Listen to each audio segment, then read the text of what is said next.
Here's what's brewing this morning. Sad news, Cindy Stowe, who had always dreamed of being a contestant on Jeopardy, sort of had a bittersweet run here. Yeah, she earned a chance to audition for the show last summer and began taping her first episode just 3 weeks later. When she taped her episodes in August and September, she was diagnosed with stage 4 cancer. So only host Alex Trebek and a few of the show staff members actually knew what was going on. Unfortunately, Cindy lost her battle with the disease December 5th. But if you were watching last night, you saw it. She had a great run, 6 consecutive wins. Wow. Everyone was rooting for $103,000, which she will donate to cancer research. Well, that's very uplifting that she made that decision. Yeah, it was like on her bucket list, one of her friends was saying. So she did it, she won, so. Oh, God bless. There you go. Yeah. So an East Haven man got a nice little surprise after calling News 8 and claiming that a town plow truck in East Haven had damaged his car. Yeah, his name is Arthur Travellini, and he met us at Class A Auto Body in West Haven on Wednesday. Now, Tuesday, he said, as Teresa just said, a snowplow came in and damaged his car over the weekend, and he said that he was going to have to spend his Christmas present money on his deductible. But after our story aired here on News 8, Class A Auto Body in West Haven came to the rescue. I just seen his face just holding that check all sad, and you're saying you want to be able to get presents and stuff, and I figured, I'm blessed enough to be able to take care of what so I figured help someone else.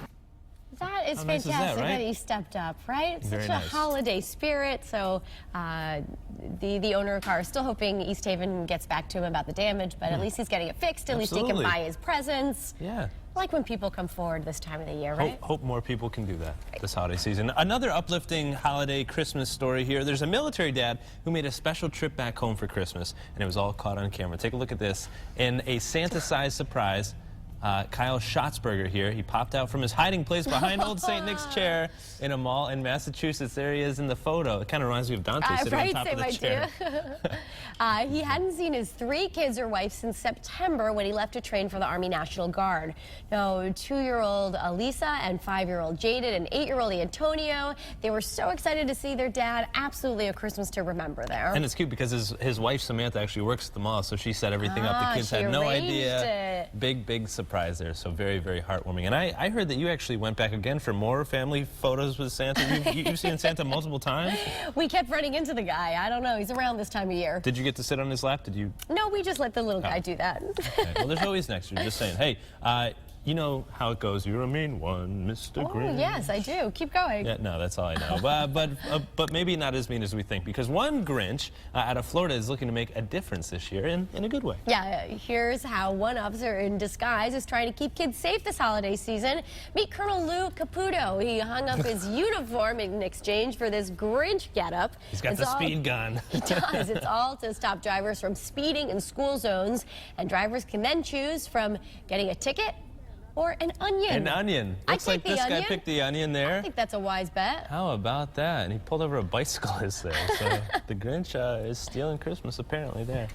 But better than a ticket, right? Much better, yes. All right, Much so cheaper. You're running out of time to get a gift for the guy in your life. You have what, like 3 more days? 2 more days? Yeah. Just 2 more a couple. days. Yeah.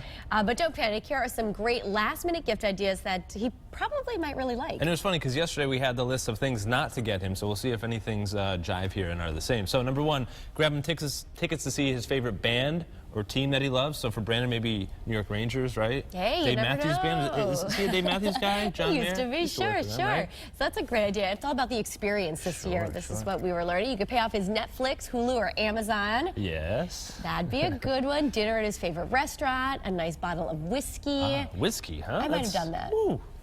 I'll knock Not you your off your cocktail? feet. No. Whiskey. Take him on a vacation. That's quite the gift there. If you can afford that, book him some time at a local track with his dream car. That's really cool. I mean, you wouldn't be able to do it until the spring or summertime, but still a nice gift. Right. Buy him a bunch of his favorite food or candy.